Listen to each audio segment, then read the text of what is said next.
Hello everyone, Jeremy Hansen here, and today is March 25th, 2025. And in case you don't know, I'm currently selling my property and moving out of state. So I will keep this channel going, but I will probably change the name of it as I will be no longer in Texas. But I'm showing off my orchard today in hopes that somebody that grows fruit trees would be interested in it, because I'd like to think that somebody willing to buy this property would be interested in continuing my orchard. So let me go and show it off real quick here in the current state. So my orchard, roughly I'm standing right in the middle of it. That is the center of the orchard with roughly 16 trees in rows to the left, and then we have another equal to the right, with 17 being the back row. And then it's basically divided between left and right. And the right is predominantly pluots with some plums in there. And then the left is pretty well mixed. I'll try to break down those rows as much as I can. But this first row right here is a split on the right side between Geopride and Splash pluots. And these trees, the Geoprides are the smaller ones, the Splash are the taller ones here. And the Splashes are probably pushing, I would say probably 12 feet tall. And then the next row is Dapple Dandies and Flavor Kings. And you can kind of see they alternate between the two. And then this one here to the right, to the left, is Flavor Queens and Dapple Dandies. You can see they go back there. And this is mulched, like it's heavily mulched, and these are organically grown. This row right here has got to be my favorite. It's the Geopride and Emerald Drop Pluot row. And then this row right here is definitely a mixed row. This one right here is to the left. Definitely a mixed row. It has, it starts off with Flavorosa, then it goes Burgundy, Flavorosa, and Burgundy, and then it to the last, I think 10 or so are pretty mixed. And then the last row right here is Burgundy and Satsuma Plum. And so this would be a Burgundy. It's still in flower here. And then the way it works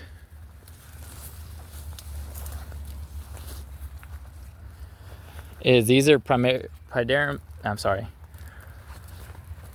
these are mainly my peach trees right here on this row.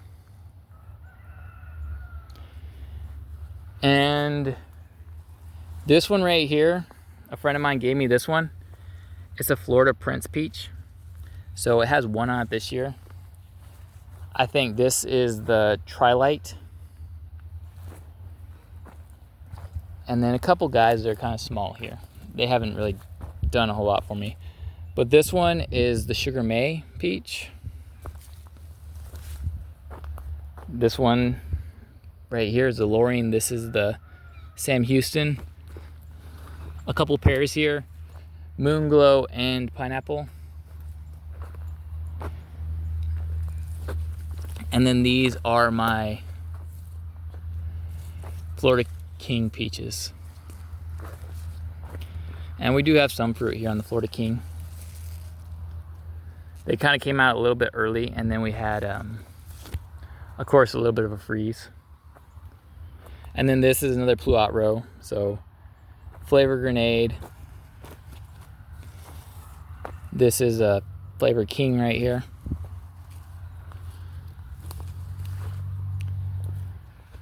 This is a Flavor Heart Pluot. Emerald Drop, Dapple Dandy, Geopride. Look at all those fruits on the Geopride. I won't get to enjoy those this year. But this one, this one is definitely a consistent producer. This one is the Dapple Supreme right here. And this one normally produces a decent crop too. I don't see anything as of right now. This is Flavor Osa, Dapple Supreme. I'm sorry. This is Flavor Queen. And then I need to cut off this branch for my Flavor Supreme, but that one's still right there. And then it ends off in a Splash. And then this is Flavor L Plumcot, another Flavor L Plumcot. These are really good when you get them to produce. And then it goes to my Plum row. And I didn't think I'd be getting this detailed in it, guys, honestly. But this is Sprite. That's another Plumcot. This one is a Sweet Treat Plurary. I'm sorry, Sugar Twist Plurary. This one is the Spring Satin Plumcot. And this one looks like it's gonna have some fruit set right, if I can find on here. Right there's a little one. Right there's a couple. So we should have actually a decent sized crop, because you see right here where my finger is, those ones are gonna set right there. Another set right there, it looks like probably. This one is Santa Rosa Plum. This is Burgundy Plum.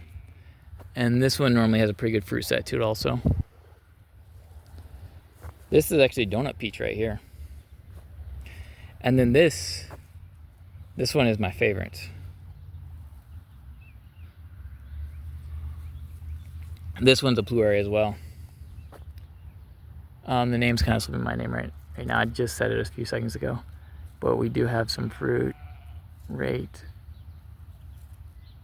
If I can get this leaf out of the way, right there.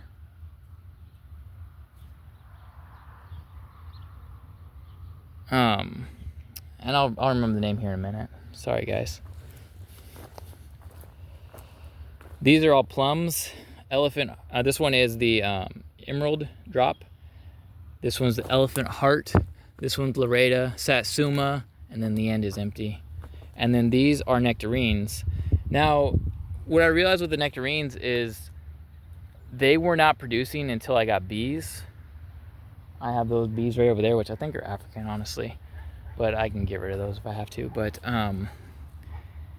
once I started getting the bees, because they tend to bloom like right around the time the wildflowers bloom, so the bees aren't quite as interested in the flowers. So being how the bees there now, I started getting Nectarines as of last year. So these are all my Nectarines. Mostly are Arctic varieties. This one's an Arctic Blaze right here. That's Arctic J right there. And then the front row right here, these are Apricot varieties.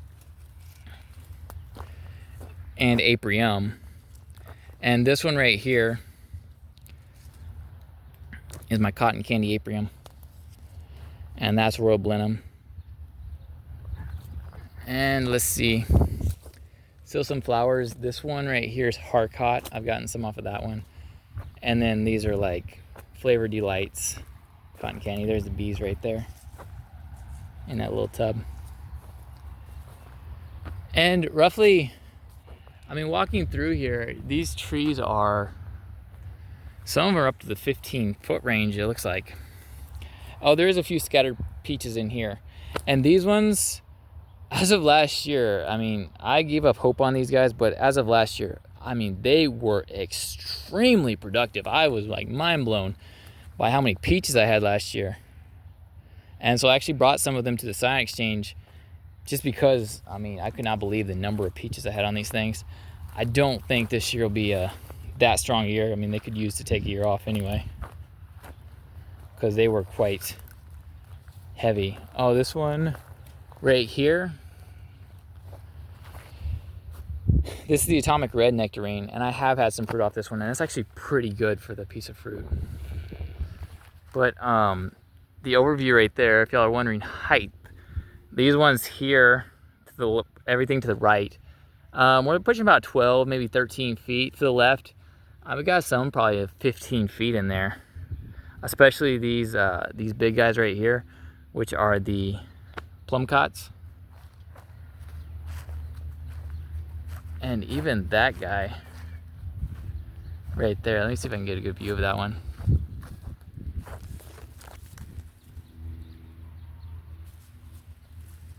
think that one back there is, let me see. Oh yes, this is the Delight Cherry Plum. And then right next to him is another Plumcot.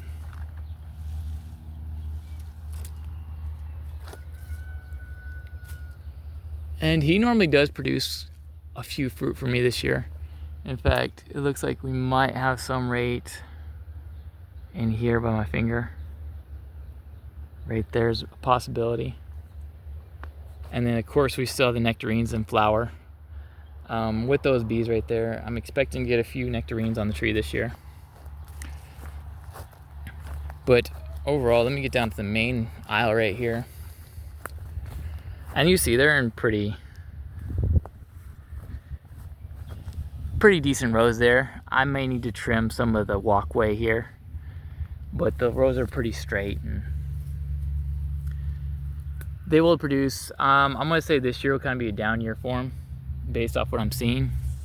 Normally they produce a lot more than what I'm currently seeing, but I do see some to the right side, which is hasn't been the most productive.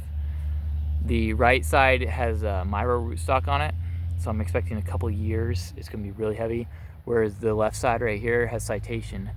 Now, I do have a watering system in place on these.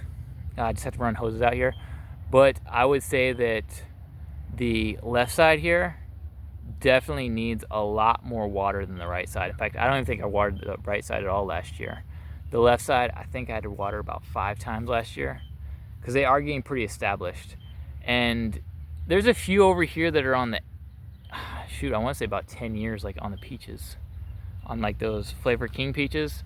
And even on some of the Pluots, like the Flavor Grenades on the left side here, they have produced quite a heavy for quite a few years. I think they're about 8 years old too, whereas everything over here is roughly about 5. And I would say this one's definitely has a tendency to be more vigorous right now. And I'm thinking it's because the Myro rootstock. I've heard that Viking's a decent rootstock to have. Oh, there's even these ones right here, which I've grown from seed. So they may be good grafting material, or just maybe they'll produce a decent piece of fruit. I don't know. But overall, that's the view of the orchard. It's kind of interesting to see the different sizes of the trees and how they grow. Because like I said, the geoprides on the Myro definitely grow a lot slower than the geoprides on the citation. And you can see right here, I mean, the splash, I could only find those on a Myro, so they're relatively the same as the ones I planted over there. That little branch right there, that's probably pushing 15 feet right there on that one. And then even over here,